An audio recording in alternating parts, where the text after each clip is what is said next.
Hi friends, my name is Vandita Shudle and thank you for joining me on my channel. Today we would be taking up two important aspects. The first question that I've received is from a lot of people. They want to understand the risk mitigation measures when they are investing in mutual funds. That's number one thing. Number two aspect that we would be taking up would be a question that I've received from Avinash, where he wants to understand which is a better way, whether he should look at gold ETF or whether he should look at gold mutual fund in particular. So these are the two things that we would be covering. First things first, let's try to understand what are the risk mitigation measures. How can we really reduce the risk when we are investing in mutual funds? So first things first, whether it is mutual funds, whether it is stocks, whether it is anything, investment is an art and it requires extreme amount of patience. With patience, it also requires certain amount of calibration. How much risk you are willing to take is very important. So please sit down, write on a sheet of paper how much risk are you willing to take, right? Based on that, choose your financial instrument. For example, if you want capital protection, then certain amount you must invest in FDs or recurring deposits, fixed deposit, recurring deposit. It is a must if you are a conservative investor.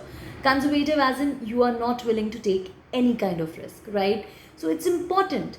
But if you're a moderate investor and you want to create a portfolio, and you want, like, the question is in particular about mutual funds, that how you should be looking at ways to reduce risk. First thing is, do the right kind of asset allocation. Map it with your goals. What I mean to say is, when you are investing, definitely you have certain goals. You have short term goals, you have medium term goals, and you have long term goals. So when you have short term goals, definitely the time horizon is 0 to 3 years. So which asset class you should be investing in? You should be taking up debt as an asset class, right? And in that also, if you're a conservative investor, you don't want to, which is the authority to whom you can lend and still expect that they will not default. That is government authority, right? So whom do you want to lend is in your hands.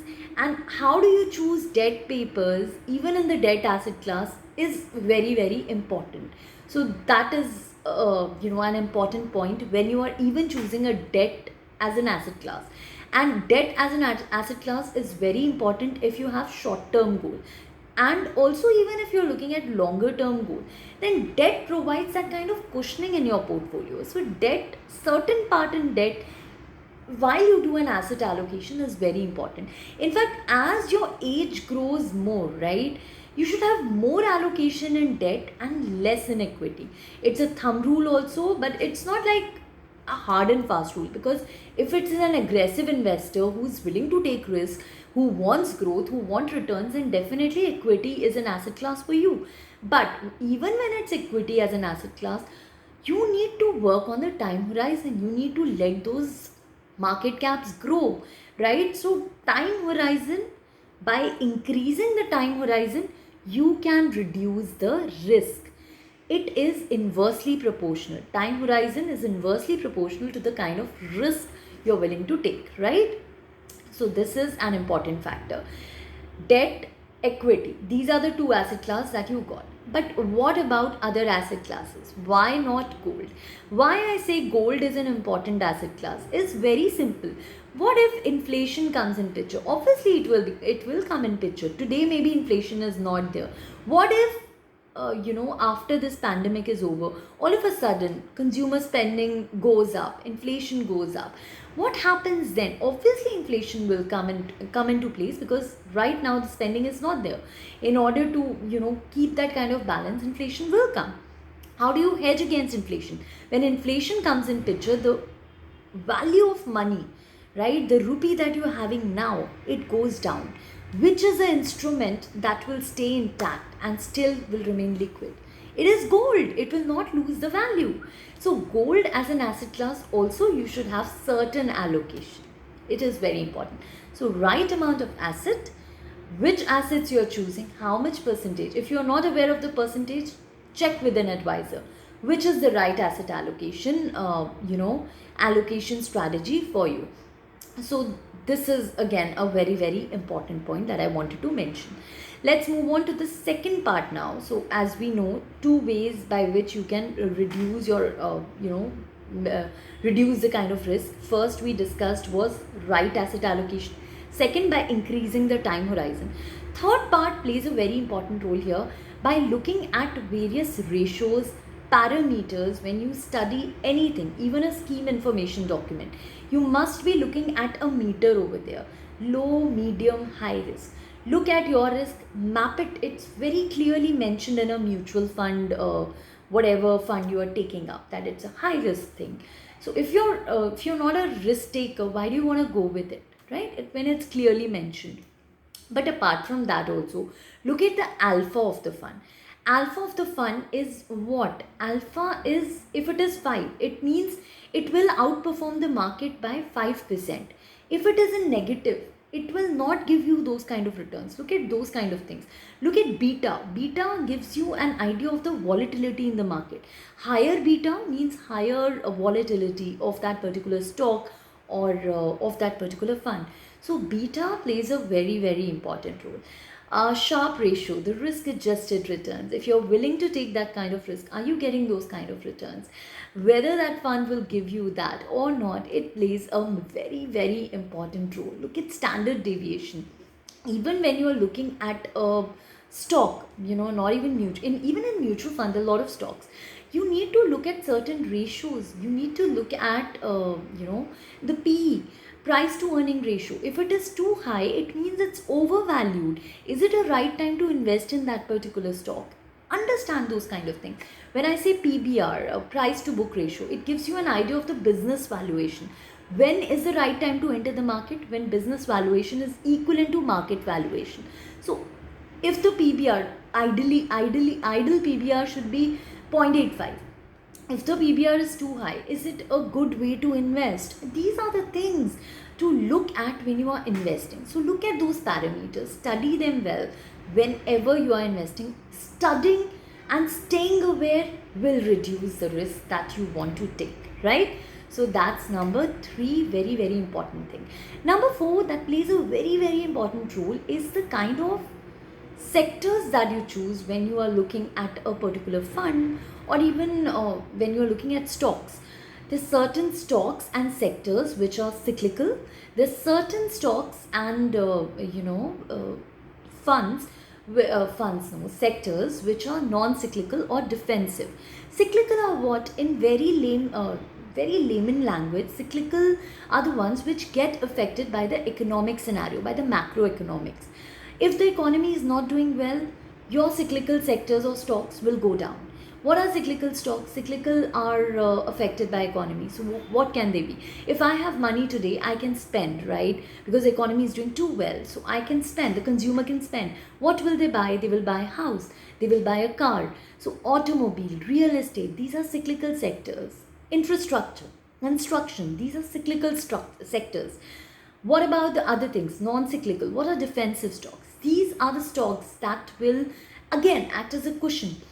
They are not affected by economy. These are consumer staples. These are the things that one consumes. These are fast moving consumer goods. FMCG. These sectors, even in that, look at HUL, Hindustan Unilever. For every income class, they have a certain product, right?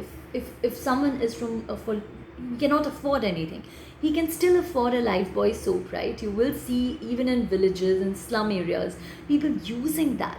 But they also have luxury brands for people with higher income group.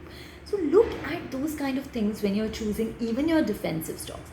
But for now, even to reduce the kind of risk, yes, I would say stay with defensive or non-cyclical sectors and stocks. That's very, very important. FMCG or utilities could be your choice. But I would still say don't get, too much bullish on one sector. Don't invest your entire amount. Diversify. It's very important. Don't invest, put only, just don't get into only banking sector. Why? Because I'm expecting credit growth. What if the market crashes? Okay, I tell you, stay for longer, you will get money. But if your goal is right here, your goal has come, the time has come, your daughter's marriage is on the cards, you need money, and the market, I mean, that particular sector crashed, your money you would lose.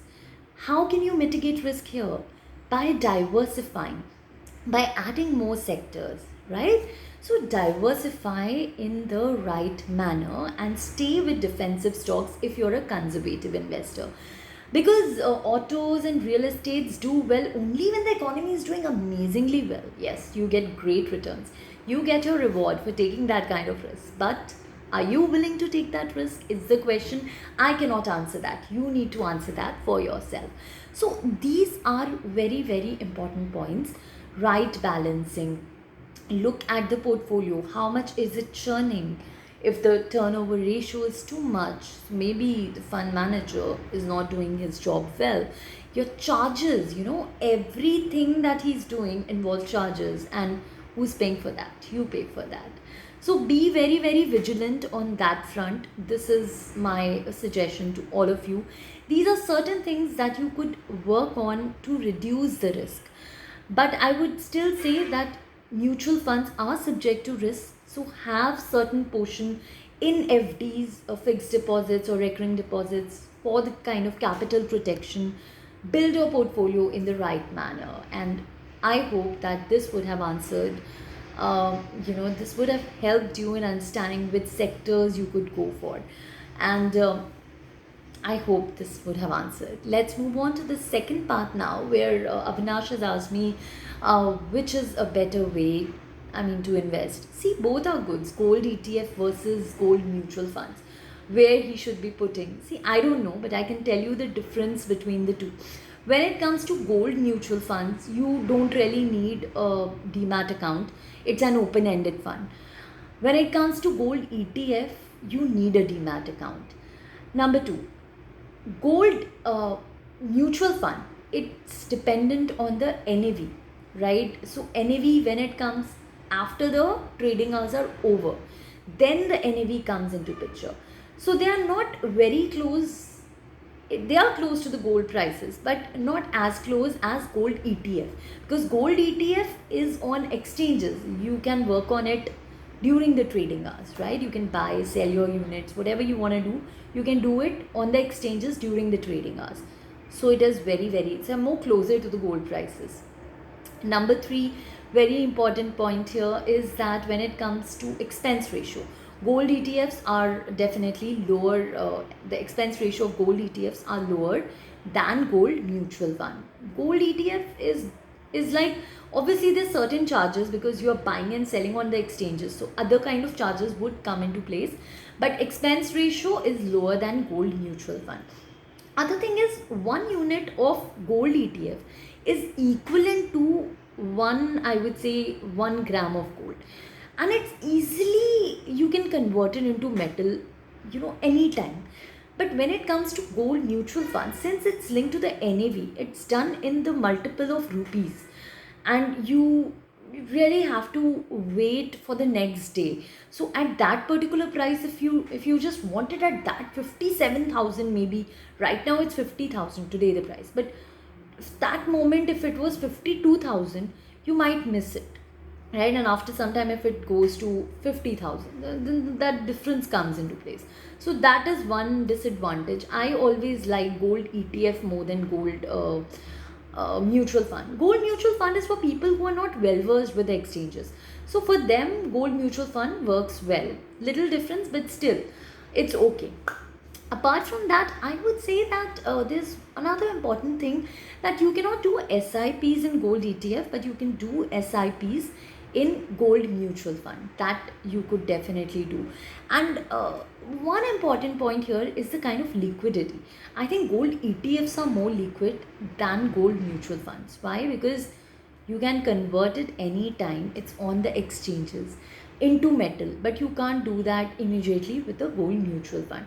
So overall, if I look into this entire thing, transferability, about the charges, if I look at the kind of liquidity, these kind of things, if I see, I feel gold ETFs are a better option if you are well versed with the markets. well versed with the exchanges. They are more closer. So I think gold ETF, if you want some advice on which gold ETFs, I will give you that. That's okay, but I don't know if you really want that. But for now, this is the answer for you. I hope viewers, your answers were clear and it would have helped other viewers also. So if you really liked my video, please do subscribe and like it. Thank you. Bye bye.